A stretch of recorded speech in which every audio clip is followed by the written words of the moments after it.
Hey guys, welcome to Ryan's Guitar Tutoring. Today we're going to look at the chromatic scale, what it is, how it works on guitar, and how we can apply it onto the guitar. First up, what is the chromatic scale? Now the chromatic scale is every note in music, all of them, starting from one point, going through to another. If we look up here, it runs a lot like our normal alphabet, except there are hashtags on some of them. These are not hashtags, don't call them them. These are sharps. Sharp means higher.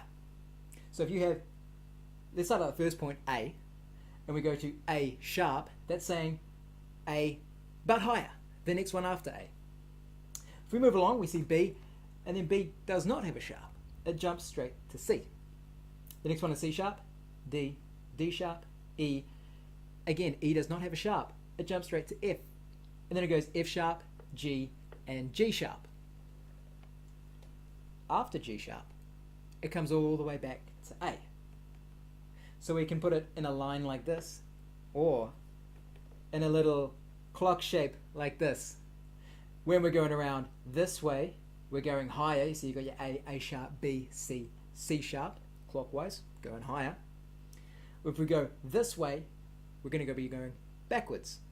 This sort of shape here could come in real handy for a guitarist. Now, how does any of that apply to a guitar? Right, first up, your guitar has strings. The strings all have names. Some of you remember it with different rhymes and mnemonics.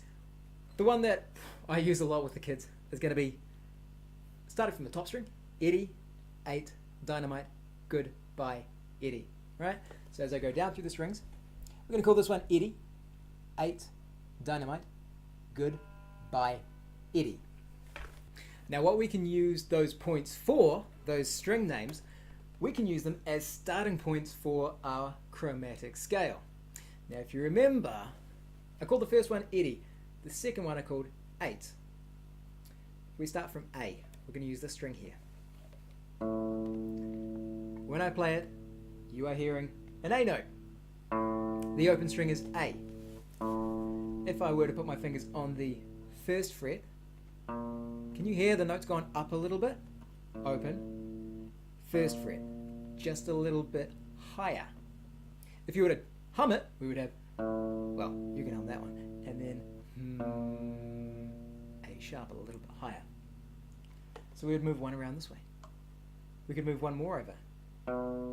We would have one after A sharp, B. We could go one higher. One after B is C. A little bit higher, C sharp. And we can just carry on like that. To D, D sharp, E, F, F sharp, G, G sharp, and then back to A. This is an important fret too. This is the 12th fret.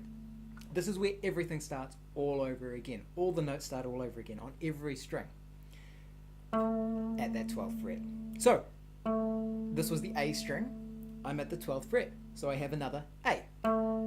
If I move one higher, I get A sharp. If I move another one higher, I get B, and so on. So how can we actually use this as guitarists? Right, first thing we can do is if we were in a jam situation and you're playing with some people and they're like, hey, we're going to do the chords D and A, and you, Mr. Guitar Man, I want you to play a D note and then an A note. Well, we can use this to find out where those notes are going to be. We're going to use, for this example, we're going to use our guitars. We're going to use the top string. Right?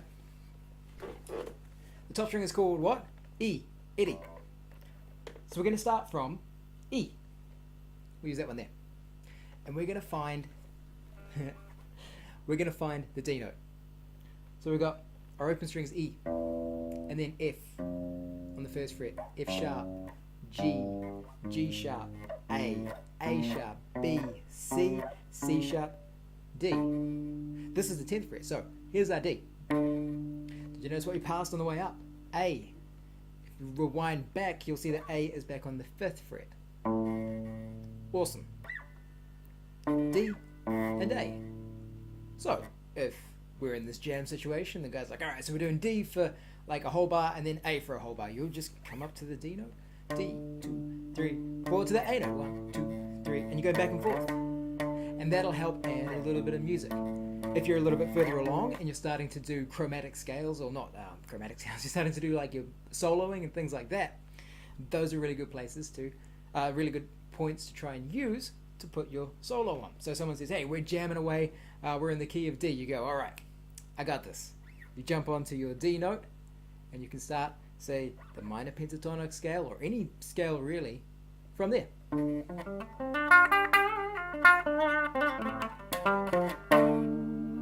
So that's in the key of D.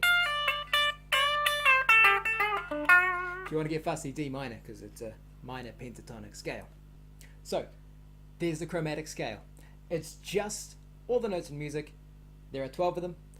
Once you go all the way around, it starts again and goes all the way around again. If you want to go higher on this thing, you want your notes to go higher, you can look at it, you go clockwise round. If you want your notes to go lower, then you go anti-clockwise. Awesome. Now here's what I suggest you do at home. Just to start with, on your top string, I want you to learn what the notes are on the dotted frets that you have on your guitar. If you've only got 3 places, then you've only got 3 places to learn, lucky you. If you've got a guitar like mine and you have 17 places, well, just learn up to the 12th fret, okay? Because after the 12th fret, what happens? It all starts all over again. So, for example, for me, I'd be going, oh look, I've got one here, so that one's a F sharp G, and then this one's a A, B, and a C sharp, and an E. If that's too easy, then you can do the second string down as well. If all that's too easy, then just keep going all the way down through all the strings. Right? We'll get you somehow. We'll make it hard somehow. Alright, that's it for us today. If you have any questions or comments, leave them in the comment section below. Otherwise, come see me at www.ryansguitartutoring.co.nz. We'll do some more lessons, we'll have some more fun. Alright, see you later.